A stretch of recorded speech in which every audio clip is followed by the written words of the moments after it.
Hi students, இன்னைக்கு நம்ம பார்க்க போகிறது 10th standard maths chapter 5 coordinate geometry exercise 5.3 8th sum பார்க்க போகிறோம். இதில் என்ன கொடுத்துருக்காங்க பாருங்க. A cat is located at the point -6, -4 in xy plane. A bottle of milk is kept at 5, 11. The cat wishes to consume the milk traveling through shortest possible distance. Find the equation of the path it needs to take its milk. என்ன சொல்லியிருக்காங்க, ஒரு gate வந்து ஒரு பாயிண்டில் இருக்குது, XY பிளேனில் -6, -4 ரெண்டுமே மைனஸ்னால் அது தேர்ட் குவாட்ரண்ட்டில். இங்கே வந்து ஒரு கேட் இருக்குது, -6, -4ங்கிற பாயிண்டில் ஒரு கேட் இருக்குது. அப்புறம் மில்க் வந்து இங்கே வச்சுருக்காங்க 5, 11ங்கிற பாயிண்டில் வந்து மில்க் வச்சுருக்காங்க. The cat wished to consume the milk traveling through shortest possible distance. இந்த கேட் வந்து இந்த பாலை வந்து இப்போ குடிக்க போகணும். அது போகிறது எப்படினாலும் போகலாம், இப்படி சுற்றினாலும் போகலாம், இப்படி சுற்றினாலும் போகலாம், நிறைய வேஸ் இருக்குது. இப்படி போகலாம், நிறைய வேஸ் இருக்குது. பட் அது எது சூஸ் பண்ணுமா? The cat wished to consume the milk traveling through shortest possible distance. Shortest டிஸ்டன்ஸ்னால் ஸ்ட்ரைட் லைனாக போனால் மட்டும்தான் ஷார்ட்டஸ்ட்டாக சீக்கிரமாக போய் சேர முடியும். அதுதான் ஷார்ட்டஸ்ட் ரூட்டாக இருக்கும். அப்போ இந்த ஷார்ட்டஸ்ட் ரூட் தான் அது செலக்ட் பண்ணுமா. Find the equation of the path it needs to take its milk. அப்போ இந்த ஸ்ட்ரைட் லைனோட ஈக்குவேஷன் என்னன்னு கேட்டிருக்காங்க.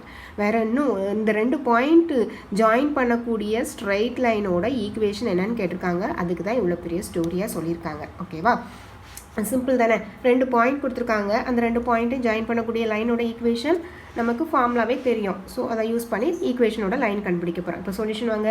த shortest possible distance is the straight line joining the points -6, -4 and 5, 11. 2 பாயிண்ட்டையும் ஜாயின் பண்ணுற ஸ்ட்ரைட் லைன் தான் ஷார்ட்டஸ்ட் டிஸ்டன்ஸாக இருக்கும். The equation of straight line in 2 point forms. 2 point கொடுத்தாங்கனாலே 2 பாயிண்ட் ஃபார்ம் தான் யூஸ் பண்ண போகிறோம். அது என்னது? y - y1 by y2 - y1 equal to x - x1 by x2 - x1.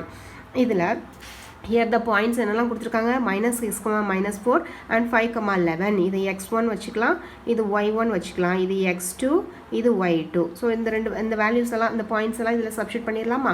Equation of straight line is equal to y - y1. y - y1ங்கிறது -4 by y2 - y1. y2ங்கிறது 11 minus y1ங்கிறது -4 equal to x minus x1. x minus x1ங்கிறது -6 by x2ங்கிறது 5 minus x1 -6.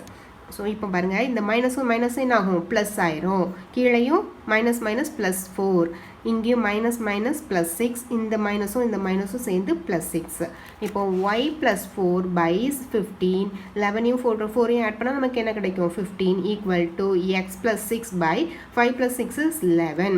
இப்போ இங்கே ஒரு fraction equal to இங்கே ஒரு ஃப்ராக்ஷன் இருந்தாலே என்ன பண்ணணும்? கிராஸ் மல்டிப்ளிகேஷன் பண்ணணும். அப்போ 11 கொண்டு இங்கே மல்டிப்ளை பண்ணலாமா?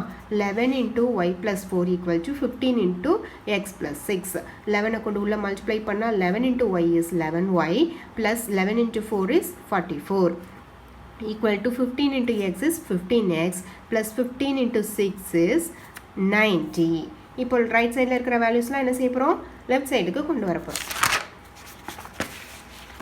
அப்போ -15x plus 11y plus 44 plus 90 வந்து லெஃப்ட் சைடு வரப்போ -90 equal to 0. -15x plus 11y 44 minus 90 ரெண்டுமே ஆப்போசிட் சைனில் இருக்குது. அப்போ சப்ராக்ட் பண்ண போகிறோம். 90லேருந்து 44 சப்ராக்ட் பண்ணால் நமக்கு என்ன கிடைக்கும்? 46.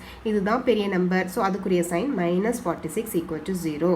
நமக்கு ஸ்டார்டிங்கில் எப்போவுமே மைனஸ் இருக்க வேண்டாம். ஸோ எல்லாமே சைன் சேஞ்ச் பண்ணிடலாமா? 15x minus 11y plus 46 equal to 0. Therefore, the equation of the shortest possible distance is 15x minus 11y plus 46 equal to 0. இதுதான் நமக்கு தேவையான ஆன்சர். ஓகேவா, புரிஞ்சுதா? Thank you.